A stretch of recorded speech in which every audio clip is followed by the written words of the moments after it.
Hi hello నమస్తే, welcome back to mass kitchen. ఈరోజు మన వీడియోలో simple and tasty Rayalaseema special అలసందల వడలు ఎలా చేసుకోవాలో చూద్దాం. క్రిస్పీగా తినే కొద్దీ తినాలనిపిస్తుందండి.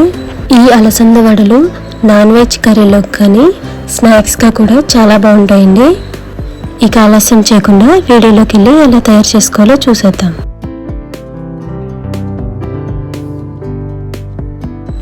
ముందుగా ఒక బౌల్లోకి ఒక కప్పుడు అలసందల పప్పు తీసుకోవాలండి. మీరు దీని ప్లేస్లో అలసంద గుళ్ళు కూడా తీసుకోవచ్చు. వీటినే బొబ్బర్లు కూడా అంటారు. ఈ పప్పుని శుభ్రంగా 2 సార్లు కడుక్కొని తగినన్ని నీళ్లు పోసి 2 గంటల వరకు నానబెట్టుకోవాలి. మనకి ఈ అలసంద పప్పు చాలా తొందరగా నానిపోతుందండి. 1.5 అవర్ లేకపోతే 2 అవర్స్ అయితే సరిపోతుంది. ఇలా ఒక 2 అవర్స్ తర్వాత ఇలా జాలి గిన్నెల్లోకి పప్పు మొత్తం తీసేసుకోవాలి. ఇలా తీసిన పప్పుని 10 నిమిషాలు ఇలా వదిలేస్తే పప్పులోని వాటర్ మొత్తం కిందకి వెళ్ళిపోతాయి. ఈలోపు పప్పులోకి ఉల్లిపాయ పచ్చిమిరపకాయలు రెడీ చేసుకుందాం. నేను ఇక్కడ ఒక ఉల్లిపాయని ఇలా పెద్ద ముక్కలుగా కట్ చేసుకున్నాను. అలాగే పచ్చిమిర్చి 4, కట్ చేసుకున్న కరివేపాకు, కొత్తిమీర, అల్లాన్ని కూడా ఇలా కట్ చేసి పెట్టుకోవాలి. 10 నిమిషాల తర్వాత పప్పుని ఇలా మిక్సీ గిన్నెలోకి వేసుకొని మరీ మెత్తగా కాకుండా ఒక పలుకుండేటట్టు గ్రైండ్ చేసుకోవాలి. ఇలా గ్రైండ్ చేసినప్పుడు ఈ పప్పులోకి వాటర్ మాత్రం అసలు వేయకూడదండి.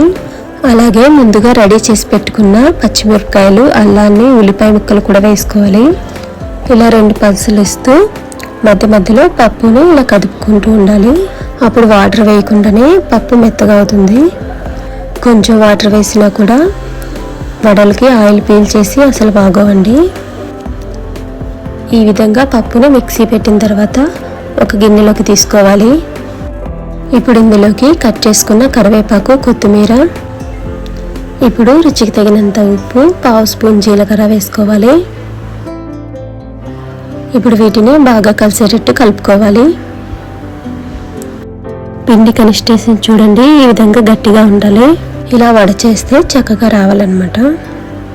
నేను ఇందులోకి సోడా వేయలేదండి. మీకు కావాలనుకుంటే ఒక చిటికెడ వేసుకోవచ్చు. ఇప్పుడు స్టవ్ మీద హై ఫ్లేమ్లో ఆయిల్ని వేడి చేసుకోవాలి.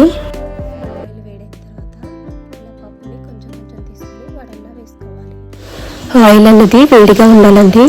అప్పుడే మనకి వడలు క్రిస్పీగా వేగుతాయి. ఇలా సరిపడా వడలన్నీ వేసిన తర్వాత స్టవ్ని మీడియం ఫ్లేమ్లో పెట్టుకోవాలి. అప్పుడే మనకి లోపల నుంచి వేగి పైన అనేది మంచి కలర్ వస్తాయి.